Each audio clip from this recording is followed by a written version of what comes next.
Hi, my name is Jay Bonner, and this is video for July 26, 2017. In my journey through the Declaration of Independence, I discovered 5 principles that I would like to share with you today. The first principle is that there is a God. The second is that He's the Creator. The third is that our rights come from Him. The fourth is that our moral foundation is the Bible. And the fifth is that God is the supreme judge of the world.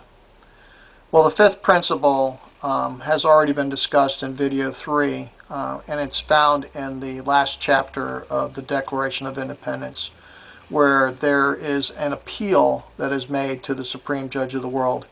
And when you appeal to the supreme judge of the world, which is God, you appeal to God in prayer. So the Declaration of Independence contains a prayer, and it's in the last paragraph of the Declaration of Independence, and that's principle number 5.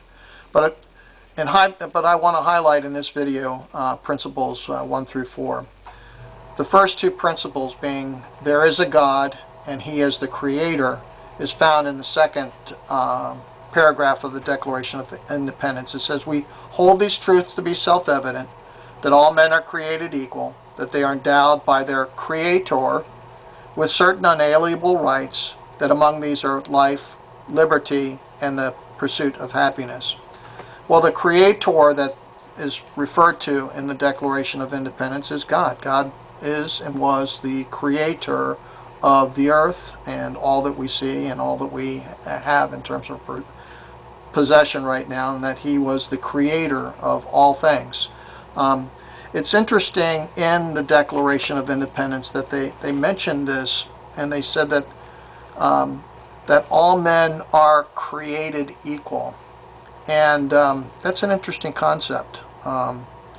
You're looking at where or how can we all be created equal, and when you're looking through the eyes of God, when you're looking through the eyes of the Creator, we are all equal. He has given us all equal opportunities. He has given us all equal blessings. He's given us all His love has been given to us. And so in the eyes of God and in His plan, we are created equal. And His goal and His plan for all of us is that we could come to recognize in Him we are equal, and in being equal we could be in His love, equal. So we're looking at the first 2 principles. One is that there is a Creator, Creator being God, and that God created us, and He created us all equal. The third principle is that our rights come from Him. Now this is an interesting concept that was introduced through the Declaration of Independence, which is part of the power that our founding fathers called upon. You see, in the time when the colonies were owned by the king, and you're looking at the king was the highest level of authority. The king actually gave the colonies the rights to exist, and the idea and the concept here was that we're going to go to the next highest level. That we're going to declare in the Declaration of Independence that our rights do not come from man or from a king, that our rights come from God, a higher power than a king, and that in doing so we can end up being able to supersede or go beyond the tyranny that the king is giving to us. Now, question to you is that if our rights do not come from God, who do they come from? Well, then they come from man. And if our rights come from man, say a king, then our rights can be changed. And what the Declaration of Independence is declaring is that no, that there is a God, that He is the Creator, and that our rights come from Him. And in that our rights come from Him means that our rights cannot be changed. That our rights are unalienable and unchangeable rights. And so here we have 3 principles that are pivotal for the power that our founding fathers were given in order to be able to separate or to be able to declare, but also to achieve the independence from the King of England. Now the fourth principle is our moral foundation is the Bible. Now this is going to be very controversial in today's society and culture, but for nearly 200 years or so it has been known that our nation was founded on the Bible and the principles that are found in the Bible. And and the reference to the Bible actually shows up in the first paragraph of the Declaration of Independence. Now, most of the times when you hear the Declaration of Independence read or given to you, they start out reading by the second paragraph, which says, "We hold these truths to be self-evident." And the first paragraph has been taken away, or has been separated, or has been neglected to be brought forward. But the first paragraph actually reads, "When in the course of human events it becomes necessary for one people to dissolve the political bands which have connected them with another, and assume among the powers of the earth the separate and equal station to which the laws of nature and nature's God entitle them, a decent respect to the opinions of mankind requires that they should declare the causes to which impel them to the separation." Now, the declaring of the causes was the body of the Declaration of Independence, and but in here we in the very first paragraph it gives where they are calling upon the powers. You're talking about the power that the founding fathers are calling upon in order to separate. Now, it's interesting too. They say that this power is entitled. That that we're looking at, that there's a power of the earth, the separate and equal station to which the laws of nature and nature God entitle them.